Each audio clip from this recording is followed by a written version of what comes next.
दोस्तों, मैं हूं हेमंत और एक बार फिर से स्वागत है आप सभी का आपके अपने YouTube चैनल स्टडी वाला पे। चलिए आज पढ़ते हैं क्लास 12th एनसीईआरटी में तीसरे चैप्टर यानी कि मानव जनन तंत्र की। और इस पाठ में आज हम सीखने वाले हैं परिभाषा कि क्या होती है जनन की परिभाषा, और जनन तंत्र का विकास किस प्रकार से होता है और विकास के साथ में क्या क्या लक्षण आते हैं, और साथ ही साथ में जानेंगे कौन कौन से प्रमुख और द्वितीयक जनन या लैंगिक अंग हैं जो कि जनन में सहायक होते हैं।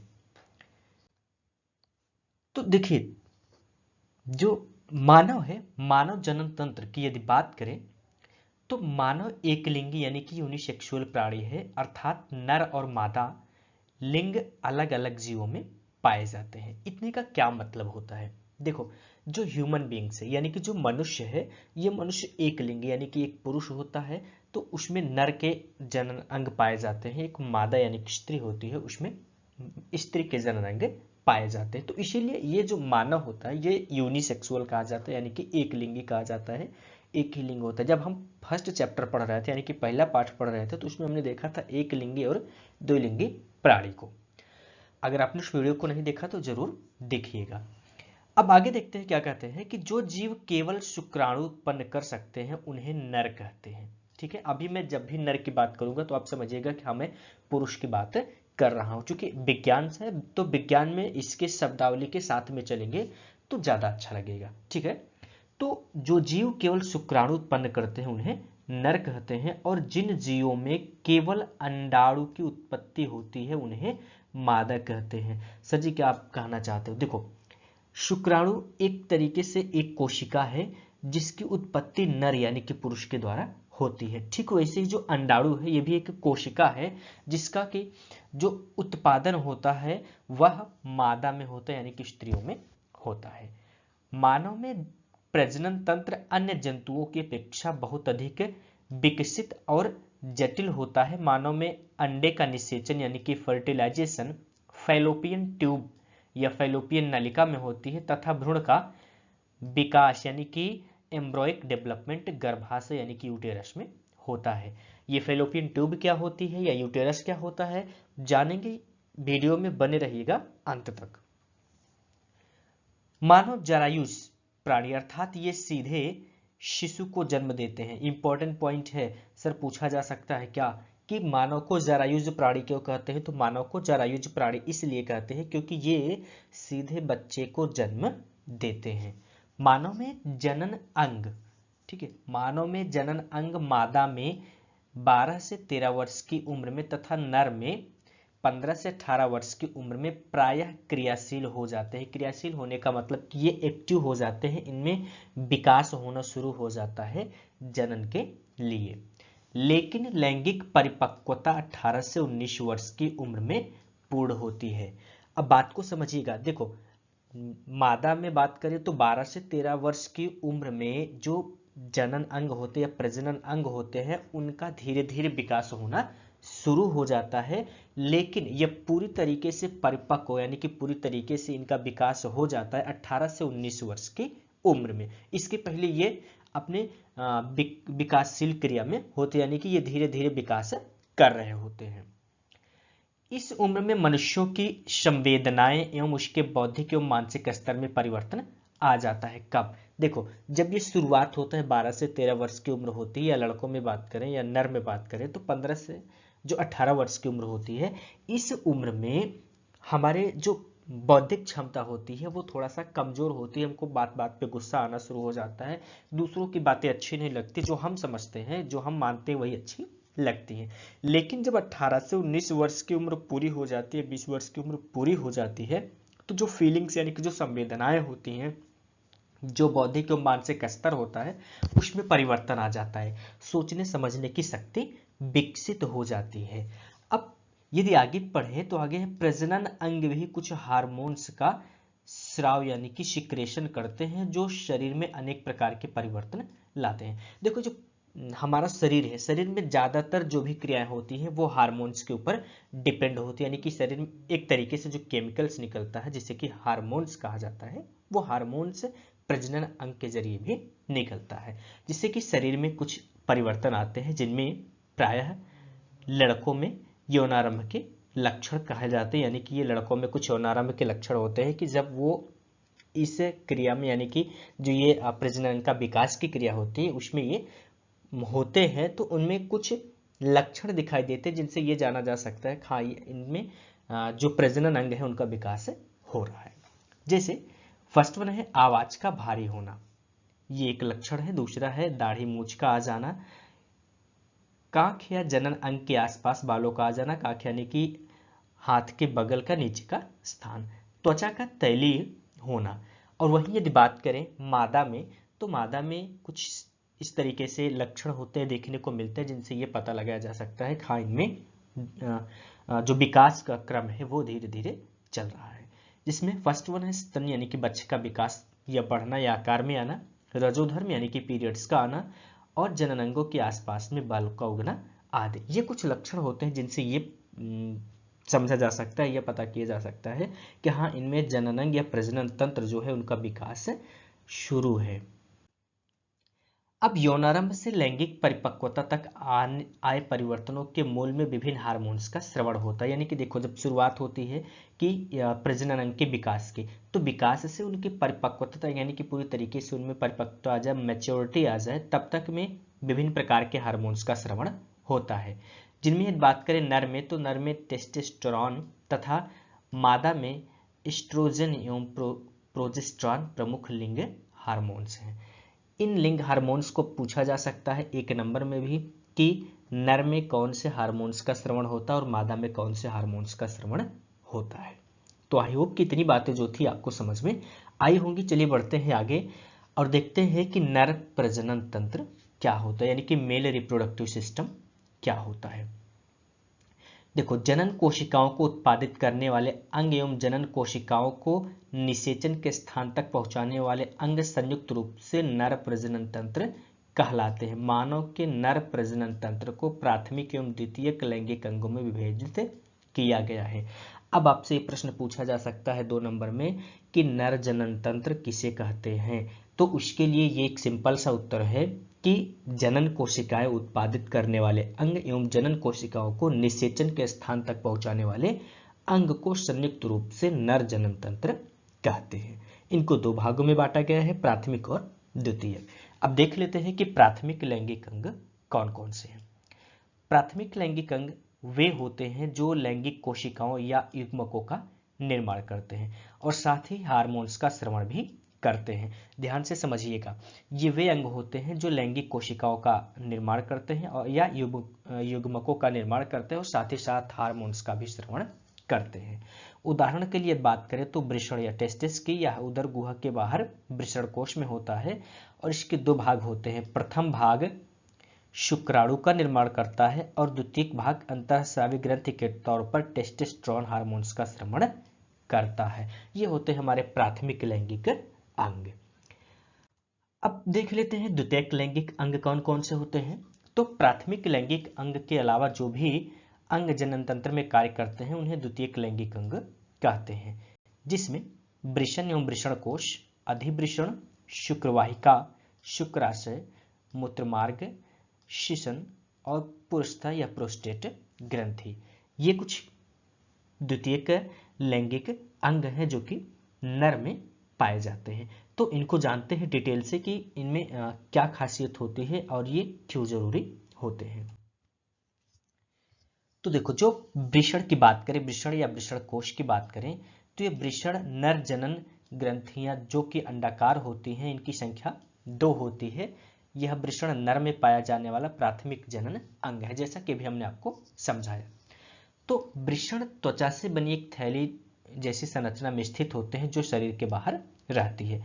इसमें वृषण कोश, ऐसे वृषण कोश कहते हैं और वृषण कोश कोशिकाओं द्वारा नर युग्मक अर्थात कि शुक्राणुओं का निर्माण करता है। बात को इतना समझ लेते हैं। देखो जो वृषण या टेस्टिस होता है यह नर में पाया जाने वाला एक अंडाकार का 2 अंग होता है जो कि नर में पाया जाता है, प्राथमिक अंग का कार्य करता है।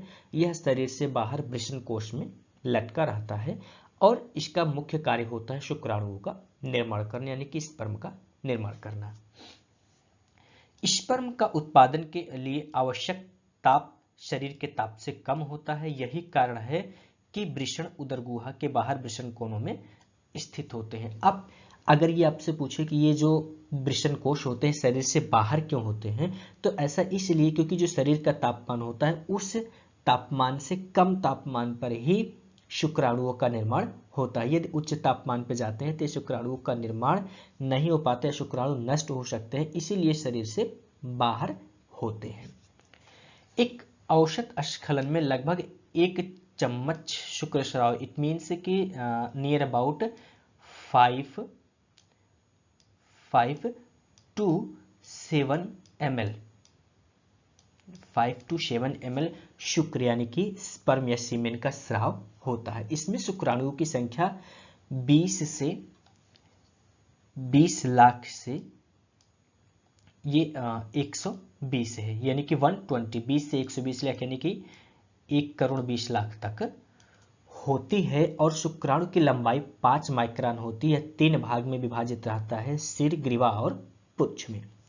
शुक्राणु शरीर में 30 दिन तक जीवित रहते हैं, जबकि मैथुन के पश्चात स्त्रियों में केवल 72 घंटे तक ही ये जीवित रहते हैं। यानी कि मादा में ये जब मैथुन यानी कि सेक्स क्रिया कंप्लीट होती है तो उसके बाद में ये स्त्रियों में केवल और केवल 72 घंटे तक जीवित रहते हैं। वृषण में एक प्रकार का द्रव भरा होता है जिसे वृषण द्रव या सेमिनल फ्लूइड कहते हैं, और वृषण प्रत्येक खंड शुक्र जनन नलिकाओं से भरा रहता है। ये नलिकाएं छल्लेदार होती हैं और शुक्र जनन नलिकाओं के बीच अंतर्जाली कोशिकाओं के समूह पाए जाते हैं जो नर हार्मोन टेस्टोस्टेरोन का स्राव करती हैं। यह हार्मोन गौर लैंगिक लक्षणों यानी कि सेकेंडरी सेक्सुअल कैरेक्टर के विकास और नियंत्रण में सहायक होता है। सभी शुक्र जनन नलिकाएं आपस में मिलकर के एक शुक्र अपवाहिका बनाती हैं और शुक्र अपवाहिकाएं मिलकर के अंत में एक वृषण अधिवाहिनी यानी कि एपिडेमिक डक्ट बनाती हैं। वृषण में शुक्र जनन नलिकाओं के द्वारा शुक्राणु कोशिकाओं की उत्पत्ति होती है जो कि अधिवृषण में चली जाती है जहां वे संचित रहती हैं, और वृषण का मुख्य कार्य शुक्राणुओं का निर्माण और हार्मोन टेस्टोस्टेरोन की उत्पत्ति करना है। मेनली ये चीज याद रखिए कि वृषण का काम है शुक्राणुओं का निर्माण करना, और वृषण कोश का काम है शुक्राणुओं को, वृषण कोश का काम है कि यह वृषण को सुरक्षित रखती है। ठीक है। इसमें दूसरा इंपॉर्टेंट पॉइंट था कि कितने से कितने तक शुक्राणु का निर्माण होता है, तो 20 लाख से लेकर के 120 लाख तक होता है। शुक्राणु की जो लंबाई होती है वो 5 माइक्रोन तक होती है। लेकिन आफ्टर मैथुन यानी कि आफ्टर सेक्स ये 72 घंटे तक ही इस मादा के शरीर के अंदर जीवित रह पाते हैं। ठीक है, इतनी बातें कंप्लीट है। यह है एक इमेज जिसमें हम समझ सकते हैं यह है हमारा टेस्टिकल्स यानी कि जो कि अभी हम बात कर रहे थे वृषण के। अब इसके ऊपर जो ये संरचना बनी हुई है इसी को कहते हैं वृषण कोश।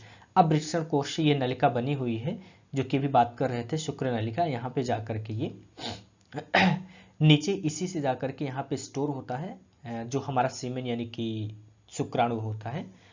अब देखिए यहाँ पे लिखा ना कि सेमिनल वेसिकल्स यहाँ पे आकर के स्टोर रहता है, और आफ्टर मैथुन यानी कि सेक्स क्रिया के बाद में यह पेनिस के जरिए बाहर निकलता है।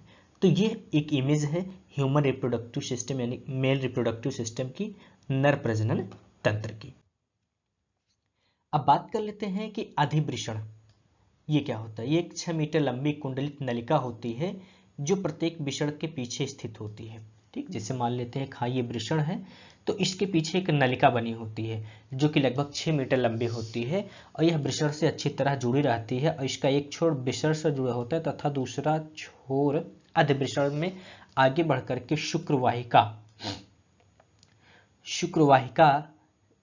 बनाता है और अधिवृषण शुक्राणुओं के प्रमुख ग्रहण स्थान का कार्य करता है। इसके अतिरिक्त अधिवृषण में शुक्राणुओं का परिपक्वन भी होता है और शुक्राणु यही सक्रियता प्राप्त करते हैं। देखो यहाँ से तो निर्माण होता है, ये जो पार्ट है जिसमें वृषण बोलते हैं इससे निर्माण होता है। इसके नीचे अधिवृषण भाग होता है, यहाँ पे जो शुक्राणु को सक्रियता मिलती है और यहीं पे पूरी तरीके से तैयार होते एक स्थान बनता है, यानी कि जैसे वृषण से तैयार हो गया तो इसके बाद ये आगे एक स्थान पे इकट्ठे होते हैं, यहीं पे शुक्राणु सक्रिय होते हैं।